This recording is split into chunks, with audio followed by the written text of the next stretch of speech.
doing a show is already like a pretty like amazing thing. You know, to do something completely without subject matter is already a lot of work and a lot of passion. But then when you know you're going to have to do it over and over again, like sing a song over and over again, you want it to be different songs to be about different things that mean something. Like you know, like either on a personal or intellectual or kind of ethical level. And we try and kind of tread lightly, but without like avoiding things, you know, try not to escape from anything all the time, some of the time.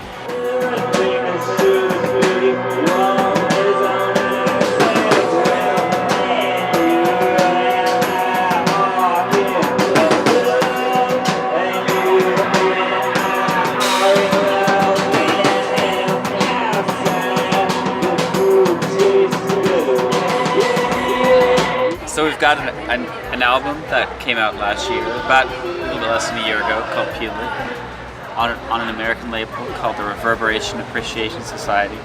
And we've been really excited. We worked on it for about 2 years before it was finished.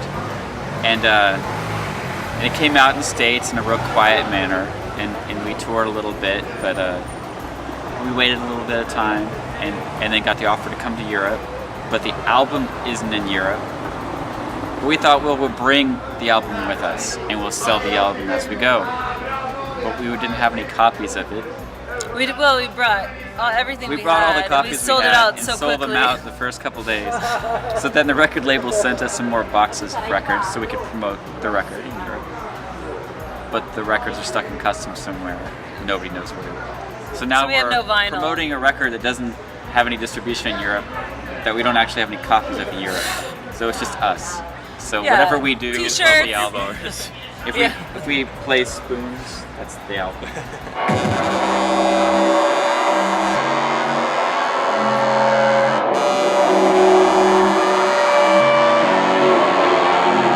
Yeah, we've played a lot of the Psych Fest. Then they put out our last record, Peel It, and we played the Psych Fest a couple times. It's been really fun. We played a lot of festivals all over the world over the years.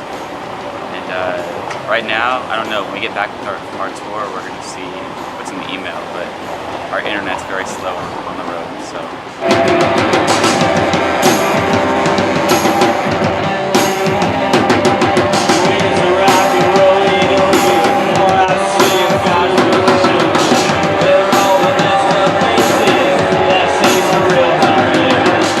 We're not getting paid.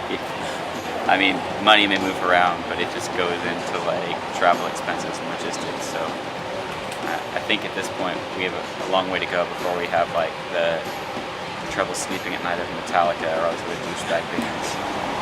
I got the heart of a dog, the big kid is so defeated. I just want to see silly you do, gonna blow your drink.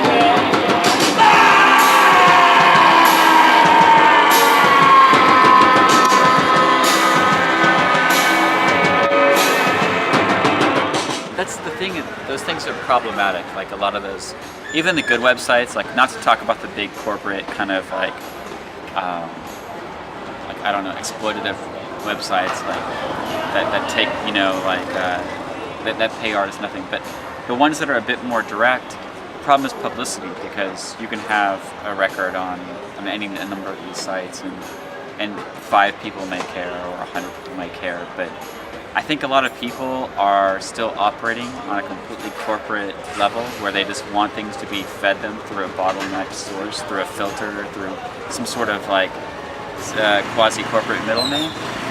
And the direct path, which is what the internet is supposed to provide for people, especially like across like international borders, to like get around things like customs and whatnot. It still doesn't quite work. For some reason, like on the audience level, there's a distrust of artists who make themselves too available. Yeah, and on the artist level, there's just a feeling of I don't know, old-fashionedness, just waiting for somebody else to do what you can do for yourself. Oh yeah! I got the heart of a dog.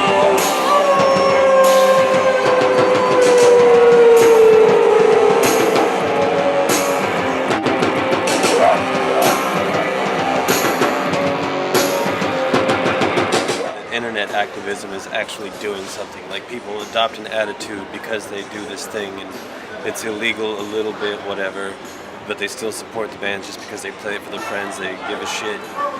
And, you know, it's hard to get people to do that, so internet downloading is great for that, just getting people to give a shit, know something. But then everybody thinks that they're a part of this movement that shares and builds and supports, but it doesn't exist. And everybody just assumes that it does because they have this feeling that it's shared on internet. But they don't really go out and make it. Well, it used to be you had to buy, and this is dating some of us quite horribly, you had to buy a record or you had to go to your friend's house and tape the record to get it. It used to be before the internet, okay? It was like this dark age.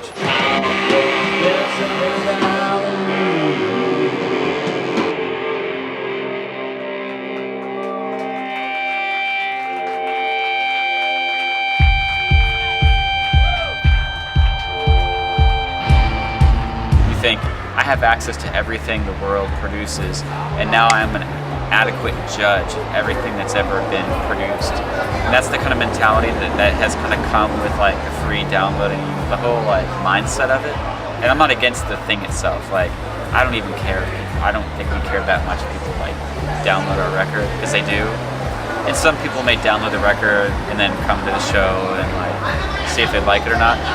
But a lot of people just kind of sit back and have decided that they're experiencing the world via their computer interface, and I think that's a bit of a wanting format for a living.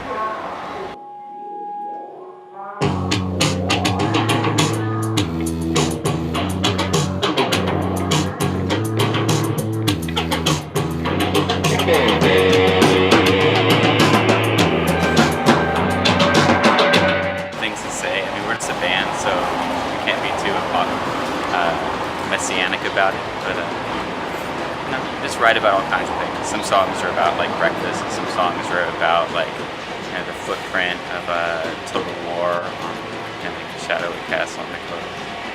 Yeah, that song Hello Africa is about like colonial like misrule in Africa, and Patrice Lumumba and Fela Kuti, you know, these different African kind of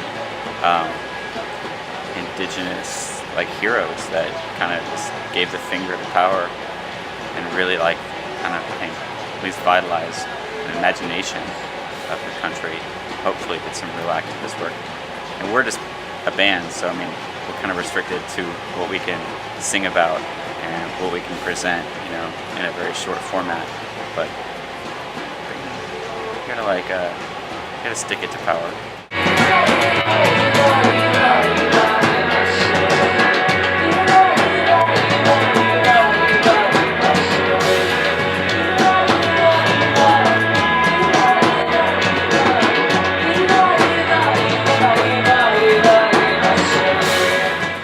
I've been listening to a lot of T-Rex lately. It's been in my brain, but I don't know. It's just the first thing that comes up right now. I'd say the Clipped Beaks are a band that's a constant source of inspiration. Lionel Richie. Yeah, he's great. I saw him perform a few years ago, and he's a great show. I like the Von Sudenfed record that came out a few years ago. Von Sudenfed. It's Marky Smith and Mouse on Mars working together. It's this amazing record. It's just electronic beats and then him yelling over it.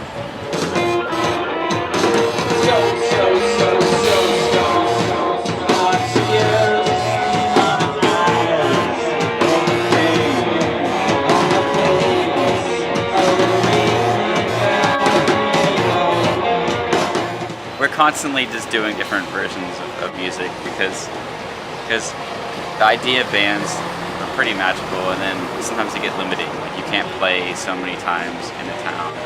We used to just tour all the time, but it's a real like exhausting thing to always be having to go on tour. It costs like a whole disruption and upheaval of your life. So we've done lots of different bands, stay busy all the time.